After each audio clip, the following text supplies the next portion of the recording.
दोस्तों आज हम 2022 में रिलीज हुई एक American super hero movie explain करने वाले हैं जिसका नाम है ब्लैक एडम। मूवी के स्टार्टिंग में हमें 5000 साल पहले की कहानी दिखाई जाती है जहां कंदाक नाम का एक शहर हुआ करता था। ये शहर काफी शक्तिशाली और काफी ज्यादा विकसित था, लेकिन यहाँ पर एक्टोन नाम के एक राजा का कब्जा हो जाता है। वो राजा काफी शक्तिशाली था मगर और भी शक्तिशाली बनना चाहता था। उसके लिए वो कुछ भी करने को तैयार था। तभी एक्टोन को काली शक्तियों को काबू करने का एक राज पता चलता है। एक्टोन अपनी प्रजा को ही बंदी बना लेता है ताकि उनसे इथेरियम नाम के एक पत्थर की खुदाई करवा सके, जिससे वो एक ऐसा ताज बना सकता है जो 5 शक्तियों को काबू कर सके। एक दिन एक मजदूर को इथेरियम का टुकड़ा मिलता है। वो उस टुकड़े को सैनिकों के पास लेकर जाता है ताकि उसे उसका इनाम मिल सके, लेकिन बदले में उसे मौत मिलती है। वो लोग उसे पहाड़ी से नीचे गिराकर मार देते हैं। इसके बाद हम एक लड़के को देखते हैं जो अपने ही राजा के खिलाफ बगावत कर चुका था। जब राजा को इस बात का पता चलता है तो वो उस लड़के को मार डालने का ऐलान करता है, पर जैसे ही वो लोग उसे मारने वाले होते हैं वो लड़का वहाँ से गायब हो जाता है और जादूगरों के संगठन में आ पहुँचता है। अब ये सभी जादूगर फैसला करते हैं कि वो उस लड़के को भगवान की शक्तियाँ देंगे ताकि वो राजा एक्टोन से लड़ सके। शक्तियां मिलने के बाद वो छोटा बच्चा ब्लैक एडम बन जाता है। ब्लैक एडम के साथ लड़ाई में राजा का पूरा महल बर्बाद हो जाता है। इसके बाद ब्लैक एडम को किसी ने कभी नहीं देखा, मगर ऐसा माना जाता है कि जब भी कंदाक को उसकी जरूरत होगी वो जरूर आएगा। इसके बाद हम 5000 साल बाद आज का दिन देखते हैं जहाँ कंदाक शहर पर इंटरगैंग नाम के एक गैंग का कब्जा हो जाता है। इसके बाद हम एड्रियाना नाम की एक लड़की को देखते हैं जो कि एक आर्कियोलॉजिस्ट थी। वो अपने लोगों को इंटरगैंग से आजाद करवाना चाहती थी, मगर उसके लिए उसे वही ताज चाहिए जो 5000 साल पहले इस शहर में कहीं खो गया था। उस ताज की तलाश में ये सभी रेगिस्तान के बीच एक पहाड़ी के पास आगे पहुंचते हैं। एड्रियाना उन गुफाओं में लिखे प्राचीन भाषा को पढ़कर आगे बढ़ने लगती है। तभी इंटरगैंग के लोग उस पर हमला कर देते हैं और उसके भाई को पहाड़ी से नीचे फेंककर उसकी जान ले लेते हैं। एड्रियाना को ताज तो मिल जाता है, मगर जैसे ही एड्रियाना उस ताज को लेकर नीचे आती है तो इंटरगैंग के लोग उसे भी पकड़ लेते हैं। ये लोग उससे ताज छीन लेते हैं और अब जैसे ही वो एड्रियाना को मारने वाले होते हैं तभी एड्रियाना जमीन पर लिखे कुछ मंत्रों को पढ़ने लगती है। मंत्रों को पढ़ने से ब्लैक एडम फिर से जाग जाता है। अब सभी उस पर फायरिंग करने लगते हैं, मगर मानो उस पर गोलियों का कोई भी असर नहीं हो रहा था। एक आदमी ब्लैक एडम के पास जाने की गलती करता है, मगर ब्लैक एडम उसे अपनी शक्तियों से जलाकर खाक कर देता है। वो सभी को चुटकियों में खत्म कर देता है, मगर वो एड्रियाना को कुछ नहीं करता क्योंकि एड्रियाना ने ही उसे आजाद करवाया था। अब जैसे ही ब्लैक एडम उस गुफा से बाहर निकलता है तो 2 हेलीकॉप्टर उस पर मिसाइल से हमला कर देते हैं, मगर ब्लैक एडम पर उस रॉकेट्स का कोई भी असर नहीं हुआ। एडम सब कुछ तबाह कर देता है, मानो जैसे उसके लिए ये सभी बच्चों का खेल हो। एड्रियाना उस ताज को लेकर बाहर निकलती है, तभी ब्लैक एडम उसके सामने आ जाता है। तभी एक सोल्जर ब्लैक एडम पर मिसाइल से हमला करता है और उस धमाके में एडम को चोट लग जाती है। उस सोल्जर को मारने के बाद एडम अचानक से बेहोश हो जाता है और जमीन पर गिर जाता है। इसके बाद एड्रियाना के साथ आए इस्माइल को हम देखते हैं जो इंटरगैंग वालों के साथ मिला हुआ था। नेक्स्ट सीन में हम कुछ सुपर हीरोज को देखते हैं जो अपने आप को जस्टिस सोसाइटी ऑफ अमेरिका कहते थे। जब इन्हें पता चलता है कि ब्लैक एडम जाग गया है और पूरे शहर में तबाही मचा रहा है तो वो लोग ब्लैक एडम को मारने का प्लान बनाने लगते हैं। इनकी टीम में 4 लोग थे।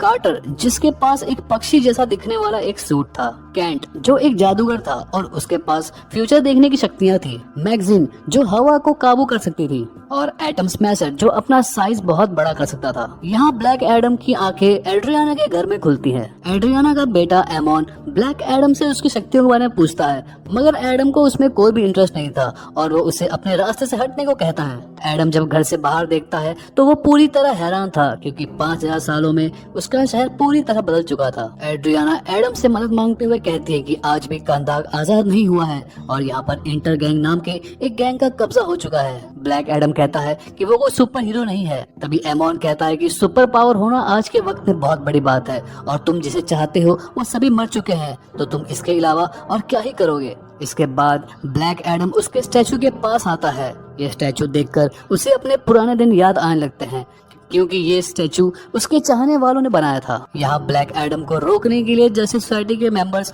वहाँ कंदाक में ही आ रहे थे। कैंट कहता है कि हमें ब्लैक एडम से सिर्फ सेजान वर्ड कहलाना है, जिससे वो अपनी सारी शक्तियाँ भूल जाएगा और हम उसे कंट्रोल कर पाएंगे। इसके बाद एमोन जानबूझकर इंटर गैंग के लोगों को परेशान करने लगता है ताकि ब्लैक एडम उसे बचाने आ जाए।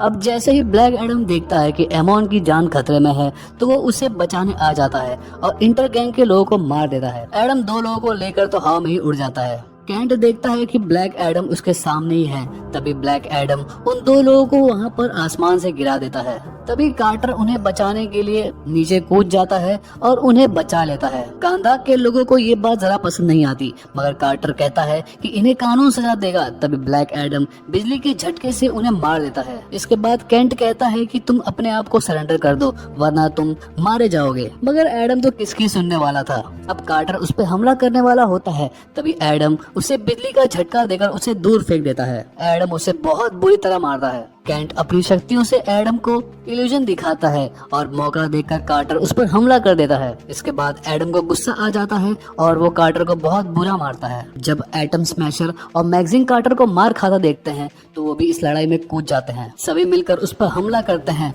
मगर एडम अपनी पूरी शक्तियों का इस्तेमाल करता है तो वहाँ एक जोर का धमाका होता है और सभी दूर जा गिरते हैं। ब्लैक एडम दोबारा उन पर हमला करने वाला होता है। तभी एटम स्मैशर एक जोर का पंच मारकर एडम को अपने हाथों के नीचे दबा देता है, मगर वो भी उसे ज्यादा देर रोक नहीं पाता। ब्लैक एडम उसे जोर का एक पंच मारता है जिससे एटम स्मैशर बेहोश होकर वहीं गिर जाता है। कांदाक के लोग ये देखकर काफी ज्यादा खुश होते हैं और उसके लिए तालियां बजाने लगते हैं क्योंकि वो उसे अपना हीरो मानने लगे थे। अब वो उस महल की तरफ जाता है जहाँ वो कभी राज किया करता था। कैंट को पता चलता है कि वो ताज एड्रियाना के पास है। वो जब एड्रियाना से वो ताज मांगता है तो वो उसे देने से सख्त मना कर देती है और कहती है कि 27 सालों से इंटर गैंग हम पर राज कर रहा था, तब तो तुम हमें बचाने नहीं आए और अब जब हमारे लिए कोई खड़ा हुआ है तो तुम उसे रोकने आ गए हो। कैंट कहता है कि हमारे पास ब्लैक एडम का पुराना इतिहास है और तुम उसे जैसा सोच रहे हो वो वैसा बिल्कुल भी नहीं है। एमॉन जब घर आता है तो इस्माइल उसका इंतजार कर रहा था ताकि उससे वो ताज छीन सके। इस्माइल करीम को चाकू मार देता है, लेकिन एमॉन उस ताज को लेकर वहाँ से भाग जाता है। एड्रियाना अब एडम से सब कुछ सच जानना चाहती थी तो उसे पता चलता है कि एडम को क्राउन से कोई भी मतलब नहीं है।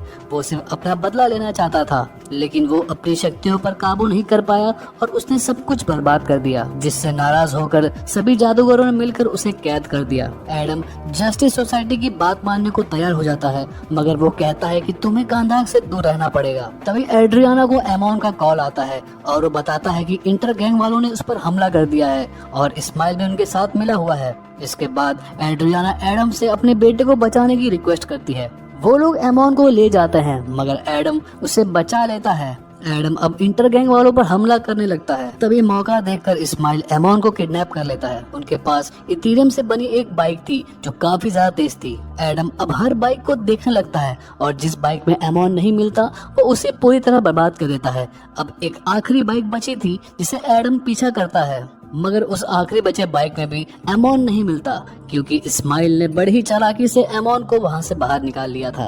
कैंट करीम के पास आता है और उसे कहता है कि तुम्हारी मौत ऐसे नहीं होगी, तुम्हारी मौत तो इलेक्ट्रिक शॉक से होने वाली है। कैंट एडम को कहता है कि तुम इंटर गैंग के लोगों को मेरे पास ले आओ और मैं उनका दिमाग पढ़कर एमॉन की लोकेशन का पता लगा लूंगा, मगर एडम ने तो सभी को मार डाला था। कार्टर ने उनमें से 2 लोगों को बचा लिया था, मगर एडम कहाँ मानने वाला था। जो उसके सवाल का जवाब नहीं देता उसे वो नीचे गिरा देता था। कार्टर को उसकी ये बात जरा भी पसंद नहीं आती और ये दोनों फिर से लड़ने लगते हैं और फिर लड़ाई के दौरान इन्हें वो ताज मिल जाता है जिसे एमॉन ने छुपा दिया था। ये लोग ताज को शिप पर ले आते हैं और जब उस ताज को देखते हैं तो उस पे लिखा होता है कि जिंदगी ही मौत का आखिरी रास्ता है। एड्रियाना कहती है कि जब तक उसका बेटा उसे नहीं मिल जाता सभी साथ मिलकर काम करेंगे। कैंट कहता है कि इस लड़ाई में कोई एक मारा जाएगा, मगर वो कौन मरेगा वो उसे नहीं पता। सभी मिलकर प्लान बनाते हैं, मगर एडम को तो उनके प्लान में जरा भी दिलचस्पी नहीं थी और वो अकेले ही उनसे लड़ने चला जाता है। तभी एडम को इस्माइल दिखता है। इस्माइल कहता है कि वो उसे ताज दे दे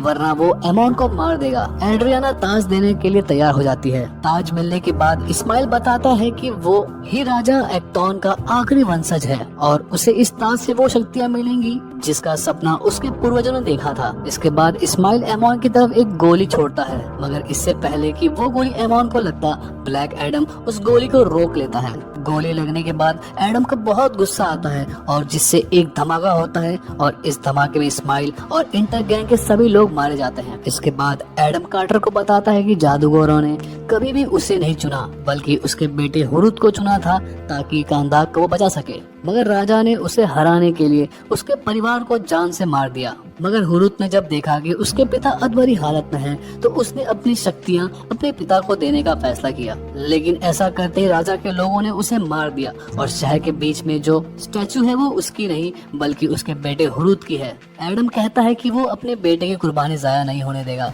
और अपनी शक्तियों को छोड़ देगा, क्योंकि हर शक्तिशाली इंसान हीरो नहीं होता। और वो अपनी शक्तियां छोड़ देता है और फिर से इंसानी रूप में आ जाता है। इसके बाद ये लोग एडम को पानी के नीचे बने अपने बेस पर ले जाते हैं और हाइबरनेशन में डाल देते हैं ताकि एडम कभी भी सीजान वर्ड को ना कह सके, जिससे उसकी पावर दोबारा ना आ सके। केंट देखता है कि इतना कुछ करने के बावजूद भी उनका फ्यूचर चेंज नहीं हुआ है। यहाँ एड्रियाना ताज पर लिखे मैसेज को डिकोड कर लेती है और उसे पता चलता है कि जानबूझकर इस्माइल ने अपने आप को मरने दिया, क्योंकि इस ताज पर लिखा था मौत ही जिंदगी का एकमात्र आखिरी रास्ता है। और मरने के बाद वो शैतानों की दुनिया में पहुंच गया, जिससे उसे शैतानों की शक्तियां मिल गई। इसके बाद वो पानी से बाहर निकलता है और अब वो एक शैतान बन चुका था और उसके शरीर से आग निकल रही थी। कार्टर उस पर हमला करता है मगर वो उसके शिप को डिस्ट्रॉय कर देता है। सभी मिलकर उस पर हमला करते हैं मगर उसे रोक नहीं पाते। सबाक को उस सिंहासन तक पहुंचना था ताकि वो अपने शैतानों की फौज को फिर से जिंदा कर सके।